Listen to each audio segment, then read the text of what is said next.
Très chers téléspectateurs, bonjour, bonsoir. Tout dépend de l'heure de la réception de notre émission.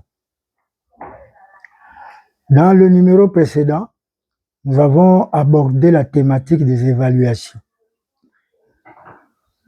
Thématique qui a été inaugurée par l'examen national de fin d'études primaires, ENAFEP. Nous avons analysé le déroulement de cette épreuve. Et nous voulons terminer ce chapitre par des recommandations. Nous demandons à l'État congolais de prendre effectivement en charge cette épreuve qui est une épreuve nationale et qui est même considérée comme l'examen d'état du primaire.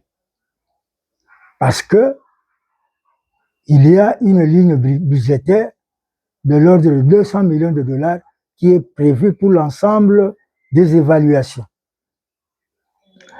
Nous recommandons aussi le respect du partenariat,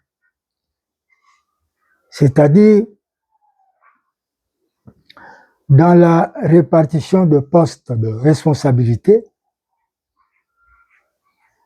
il faut assigner aussi un rôle à tous les partenaires. L'État ne doit pas avoir le monopole de l'organisation de cette épreuve. Nous recommandons également des sanctions à l'endroit des écoles privées qui s'évertuent à exiger une participation financière des parents et à imposer aux parents l'achat de leurs tenues scolaires comme les t-shirts par exemple.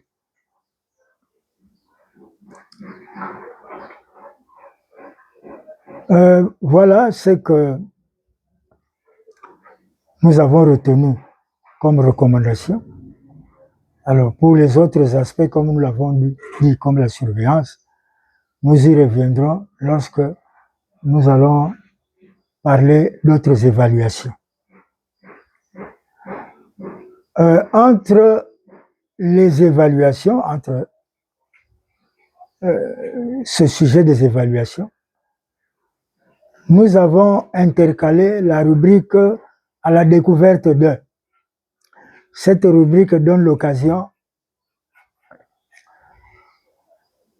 aux personnes morales ou physiques.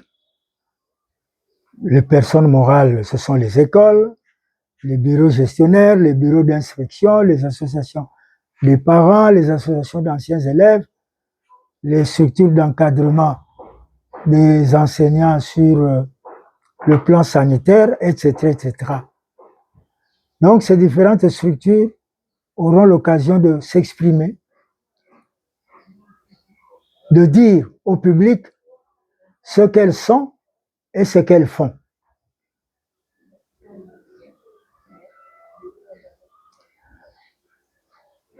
Les individus aussi auront leur place dans cette rubrique ici. Nous aurons l'occasion de rendre visite à quelques personnalités qui ont marqué l'histoire de notre éducation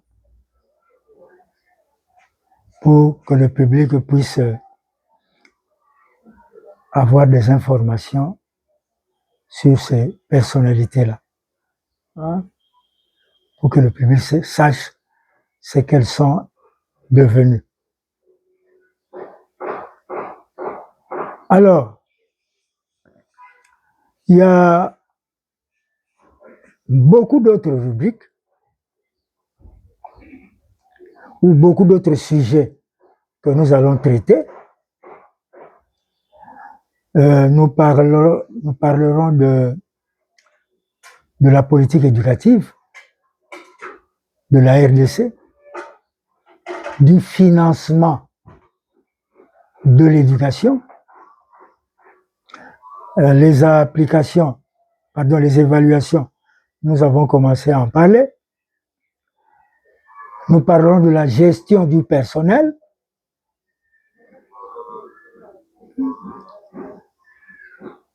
Par gestion du personnel, il faut entendre le recrutement,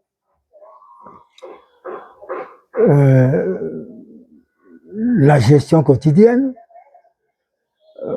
les promotions, les sanctions et la retraite.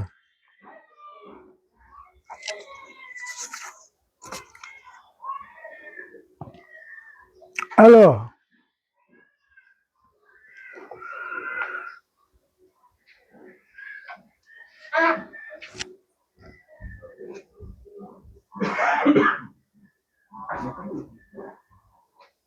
au Katina alors.